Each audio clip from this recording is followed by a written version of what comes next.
السلام علیکم محترم ناظرین، زندگی میں سکون چاہتے ہو تو توقعات کم کر دو، لوگ جیسا سلوک کریں کرنے دو، تم اپنا دل صاف رکھو، کیونکہ جو دل صاف ہوتے ہیں ان کا رب کبھی ساتھ نہیں چھوڑتا۔ میرا اللہ فرماتا ہے، اچانک ہماری باری آئے گی، تمہیں وہ سب ملے گا جس کے تم حقدار ہو۔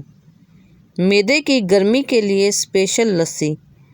معدے کی گرمی ختم کرنے کے لیے روزانہ نہار منہ آدھا گلاس دودھ اور آدھا پانی یعنی 1 گلاس لسی بنائیں اور اس میں 2 چمچ عرق گلاب اور 2 چمچ اسبگول مکس کر لیں اور پی لیں۔ اس سے انشاءاللہ معدہ بھی بہت جلد ٹھیک ہو جائے گا۔ امام جعفر صادق علیہ السلام: لہسن کھاؤ اور اس سے دوا کرو، کیونکہ اس میں کینسر سمیت 70 بیماریوں سے شفا ہے۔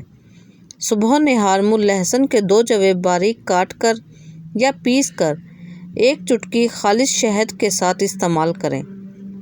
ایک معمولی سی غلط فہمی پر اللہ تمہیں دکھاتا ہے کہ لوگ تمہارے بارے میں حقیقت میں سوچتے کیا ہیں۔ جب اللہ تمہیں کسی کے اصل رنگ دکھائے تو دوسری تصویر بنانے کی کوشش مت کرنا۔ دماغی بے چینی اور گھبراہٹ کا آسان قدرتی علاج: 5 قطرے روغن بادام 1 گلاس نیم گرم دودھ میں ملا کر پی لیں۔ اس سے دماغ کو سکون ملے گا اور بے چینی دور ہوگی۔ میں نے ایسے بھی لوگ دیکھے ہیں کہ ہر چیز اجڑ جاتی ہے، کنگال ہو جاتے ہیں، لیکن زبان پر یہی بات ہوتی ہے کہ اللہ جو کرتا ہے وہ بہتر کرتا ہے، اللہ تیرا شکر ہے، اور ایسے لوگوں کو اللہ پھر بہت نوازتا ہے۔ پالک کھا لینے سے پٹھوں کو طاقت ملتی ہے۔ رات کے وقت 4 بادام کھا کر سونے سے چہرے کی جلد چمکدار رہتی ہے۔ موٹاپا کم کرنے کے لیے ادرک کی چائے پی لو اور سلاد کا کثرت سے استعمال کرو۔ دودھ میں خشخاش ڈال کر پینے سے جسم کا ہر قسم کا درد فوراً ٹھیک ہو جاتا ہے۔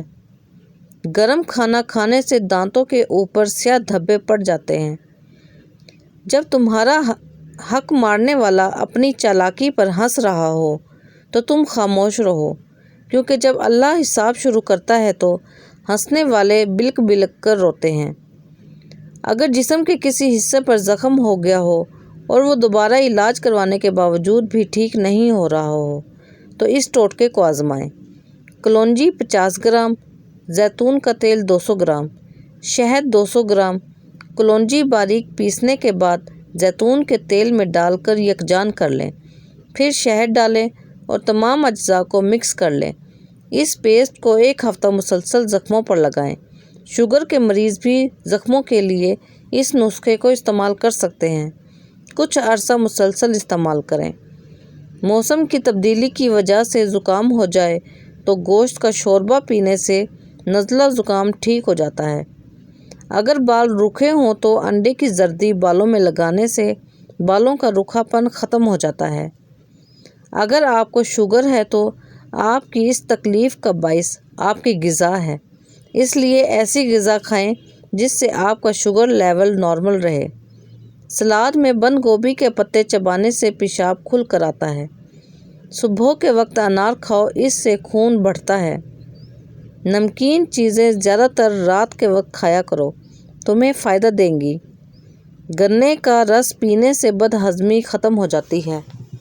اخروٹ اور شہد کے ساتھ دہی کھانا ایک گٹ برین ٹریو ہے جو مزاج کو خوشگوار اور بہتر ہاضمے کی حمایت کرتا ہے۔ اپنوں کے وار اتنے خاموش ہوتے ہیں کہ زندگی بھر گونگا کر دیتے ہیں۔ اشواگندھا کے فائدے: ذہنی دباؤ کم کرنے میں مدد دیتی ہے، اچھی نیند میں مددگار ہے، جسمانی توانائی بڑھاتی ہے، قوت مدافعت مضبوط بناتی ہے، دماغی توجہ بہتر بناتی ہے۔ ڈپریشن ہمیشہ واضح نظر نہیں آتا، کبھی دماغ شدید دباؤ سے بچنے کے لیے اپنے جذبات کو ہی کم کر دیتا ہے۔ اس حالت میں انسان ہنستا ہے، کام کرتا ہے، لوگوں سے ملتا بھی ہے، مگر اندر سے خالی یا الگ تھلگ محسوس کرتا ہے۔ یہ اس بات کی نشانی نہیں کہ سب ٹھیک ہے، بلکہ یہ کہ آپ کا نروس سسٹم صرف خود کو سنبھالنے کی کوشش کر رہا ہے۔ تھیراپی اس لیے مدد دیتی ہے کہ کیونکہ وہ آہستہ آہستہ دماغ کو دوبارہ محفوظ طریقے سے محسوس کرنا سکھاتی ہے۔ رشتے کبھی قدرتی موت نہیں مرتے، ان کو ہمیشہ انسان خود قتل کرتا ہے، کبھی نفرت سے، کبھی غفلت سے، اور تو کبھی غلط